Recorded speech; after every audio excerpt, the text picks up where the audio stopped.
I'm here with Randy Seagraves, and he has a great idea for a way to get the kids involved in maybe your Christmas cards, making some Christmas ornaments, or some gifts for other folks. Randy, what are we doing here? We're combining recycling and gardening and kits for Christmas, and we're going to show you how to make these cool recycled paper Christmas ornaments that have seeds embedded in them, or we also have a way to be able to make the similar type of thing with these gift tags that people are out of packages. So the first step is to recycle some paper, and we're going to have you help me do this. We can take any kind of paper, construction paper, you can take some pieces of gift scraps that have been left over. We're going to tear them up to about postage stamp size. Like some old, this is some old homework. We find out kids rip up their homework.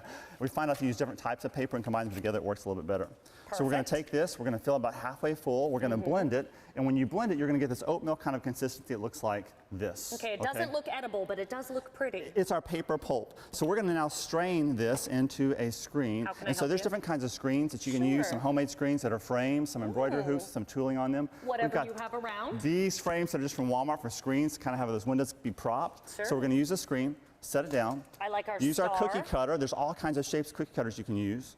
We're going to take our paper pulp, we're going to pour it in, and I'll have you hold and get some of those seeds ready. Absolutely. We'll pull it in to kind of take the shape of that paper. Excellent. So it's going right through the screen, but catching that paper pulp, and I have my little wildflower seeds. The secret ingredient is the seeds. So we're going to sprinkle just a few seeds in there, just like that.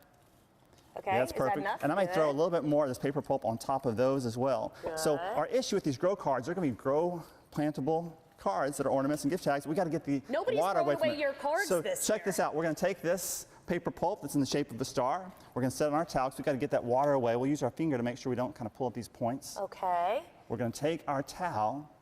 We're going to press it because we got to get that water away from those seeds because you don't want them to germinate. Yeah. So we'll move it to a little dry spot and do the same thing again here. Press it again one more time. And you'll see that this paper pulp actually takes on a pretty viable shape.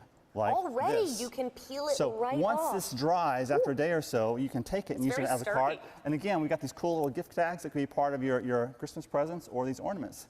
Take these after Christmas. You're going to take these, put them in the ground, cover with a little bit of soil, water them, and that's the perfect time of year to be able to plant Randy, I wouldn't throw away a single Christmas card if they all made wildflowers in the spring. Aren't those cool? A lot of fun. We did this in 2 minutes. You and the kids can do it just as fast. Thank you so much. Thank you.